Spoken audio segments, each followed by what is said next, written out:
नमस्कार, मैं आचार्य अनुपम जली।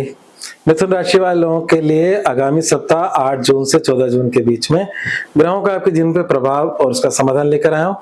सबसे पहले आपकी राशि में चल रहे शुक्र का परिवर्तन दिख रहा है। सबसे जो मुख्य परिवर्तन दिख रहा है वो 8 तारीख की शाम को 5:43 पे शुक्र आपकी राशि से कर्क राशि में प्रवेश कर जाएंगे। तो ये एक बड़ा परिवर्तन है। चंद्रमा का तो परिवर्तन होता ही होता है। तो चंद्रमा के परिवर्तन से हम लोग शुरू करते हैं।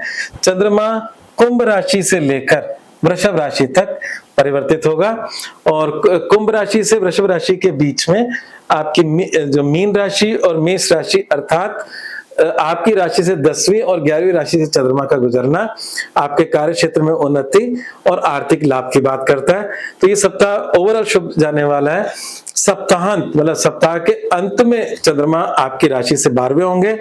12वां चंद्रमा व्यर्थ के खर्चे, दौड़ धूप, मन की खिन्नता देता है और वो समय है 13 जून रात सुबह 9:25 से ये 15 जून 8:41 तक रहेगा। तो हम ये कह सकते हैं कि 13 और 14 जून जो इस हफ्ते के हैं वो 2 दिन थोड़े से सप्ताहांत के थोड़े से चिंताजनक हो सकते हैं।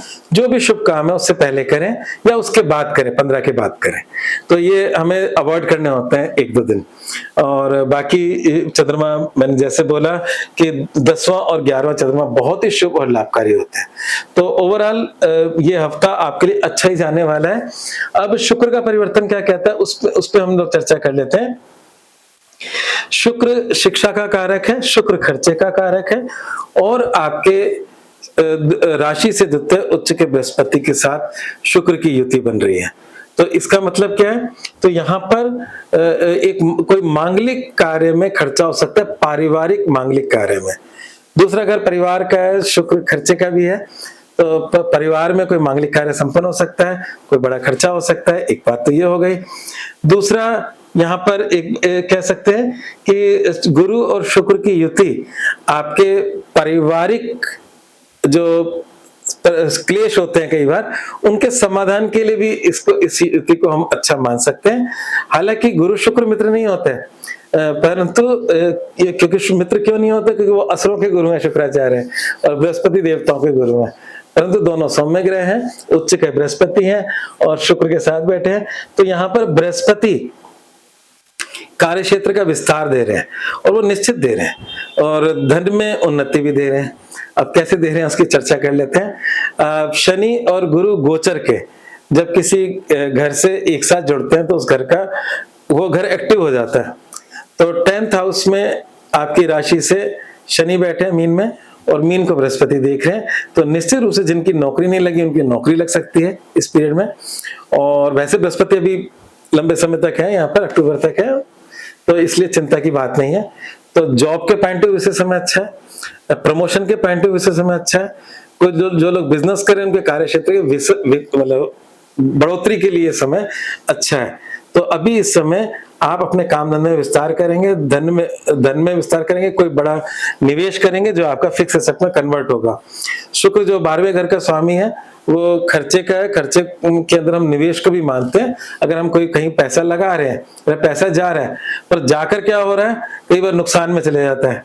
पर यहाँ पर क्या होने वाला है, वो पैसे का स्वामी, जाने का स्वामी और आपके उच्च का बृहस्पति आपके फिक्स एसेट में बैठा है।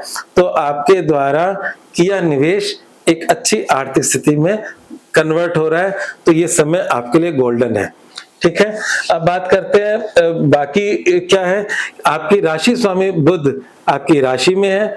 तो ये समय है जिस समय हम अपने स्वास्थ्य संबंधी प्रॉब्लम्स, हेल्थ से जो लोग जूझ रहे हैं उसके सही समाधान की तरफ अग्रसर हो सकते हैं। कई बार हमें हेल्थ से परेशान होते हैं, डॉक्टर को दिखा रहे होते हैं, सही समाधान नहीं मिलता। तो ये वो समय है कि इस समय अगर आप अपने सेहत पे ध्यान देंगे तो आपको निश्चित रूप से सही समाधान मिल जाएगा। क्योंकि बुध आपकी राशि के स्वामी अपनी राशि में है जो आपको स्वास्थ्य देना चाहता है। मंगल भी इस समय लाभकारी है। तो हर जगह आपके दोनों हाथों में लड्डू है। मंगल इनकम का लॉर्ड होकर इनकम में बैठा है। तो आपके इनकम का लॉर्ड होकर इनकम में बैठा मंगल और धन में उच्च का बृहस्पति। निश्चित रूप से समय है कार्य क्षेत्र को बढ़ाओ, अपने पैसे में उन्नति करो, और अगर इस समय अगर जो कहते हैं ना, जो सोवत है सो खोवत है, इस समय अगर आपने आलस कर लिया तो समझना आप अपनी जिंदगी में खुद अपने पैरों पे कुल्हाड़ी मार रहे हो। तो ऐसे अच्छे ग्रहों के अंदर अपनी तरक्की करें। हाँ, ये है कि इस समय आसमान में जैसी चंद्रमा राहु को क्रॉस करता है, और यहाँ पर राहु केतु के अंदर सारे ग्रह हैं, आपके लिए नहीं, आसमान में सबके लिए कासर्प योग की मतलब योग बना हुआ है। इस समय पैदा होने वाले बच्चे कासर्प योग में पैदा होंगे। तो जो आपके जीवन में भी अगर हम इस समय शिव उपासना करें, जैसे कि मैंने सप्ताह की शुभता के लिए जो उपाय दे रखा है वो शिव पूजा और कासर्प योग की दे रखी है, वो बाद में बोलता हूँ, अभी बोल देता हूँ। तो इस समय शिव पूजा आपके लिए लाभकारी रहेगी, बहुत ही लाभकारी रहेगी, जिससे अगर उस कासर्प बने ग्रहों का कोई दुष्परिणाम भी है तो वो भी कम हो जाएगा। अच्छा, बहुत सारे लोग ज्योतिष के अंदर कासर्प योग को नहीं मानते, उनको लगता है कि ये शायद कमाने का धंधा है। तो मैं उनको भी बता देता हूँ, और जो लोग मानते हैं उनको भी बता देता हूँ, जिन्होंने इसका कमाने का धंधा बना रखा है उसको भी, ये दोनों ही गलत है। कासर्प योग जरूर होता है, क्योंकि राहु केतु काल्पनिक ग्रह है, मतलब वो एक कैलकुलेशन से आते हैं पर काम पूरा करते हैं। मतलब काल्पनिक शब्द मैंने बोल दिया, वो शब्द तो गलत है, पर आसमान में एक कैलकुलेशन से बनते हैं। कैलकुलेशन आपको यहाँ समझाना कठिन होगा, पर फिर भी शॉर्ट में बता देता हूँ। पृथ्वी के रिस्पेक्ट में चंद्रमा का जो पाथ है और सूर्य का पाथ है, उससे क्रॉसिंग पॉइंट, एक को नॉर्थ नोड बोला, एक को साउथ नोड बोला, राहु केतु है। तो राहु केतु इसका मतलब आमने सामने होते हैं, 180 डिग्री पे होते हैं। और जब भी ग्रहण होता है तब सूर्य चंद्रमा के साथ ये राहु केतु होते हैं, क्योंकि वही पॉइंट होता है। तो सूर्य चंद्रमा पृथ्वी एक सीध में आते हैं।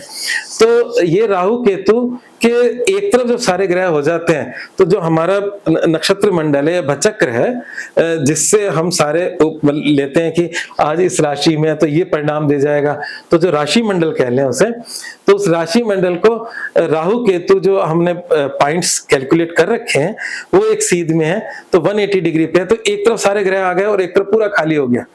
तो एक तरफ सारे ग्रह आ गए, एक तरफ पूरा खाली हो गया, तराजू डिसबैलेंस नहीं होता। तो हमारे जीवन में भी कुछ घटनाएं अनएक्सपेक्टेड डिसबैलेंस वाली होती हैं, और वो हमारे जीवन पर प्रभाव डाल रही होती है। हालांकि कासर्प योग वाले लोग जो मैंने अपने जीवन में देखा, बड़े हठी और जिद्दी भी होते हैं, जीवन को अपने संघर्ष के साथ अपनी चीजों को हासिल भी करते हैं। तो हर चीज कुछ सिखाने के लिए होती है।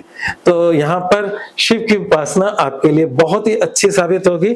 और जहां तक सवाल है वैवाहिक जीवन का, तो पहले बृहस्पति आपके वैवाहिक जीवन को ब्लेस कर रहा था, अब बृहस्पति वहां से खिसक गया, उच्च का हो गया।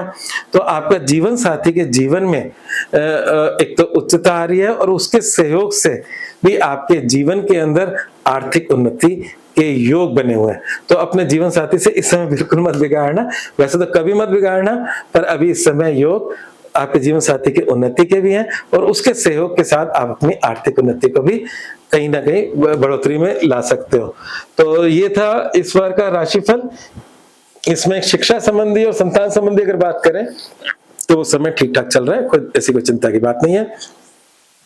और मूल मंत्र है स्थिरता प्राप्ति का सर्वश्रेष्ठ समय। ये मूल मंत्र बहुत सोच समझ के बताया मैंने।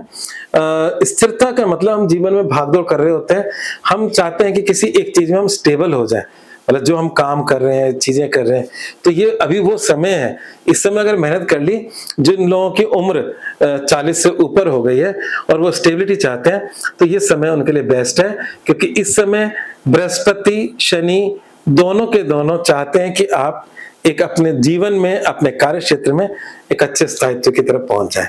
आज बस इतना ही, धन्यवाद।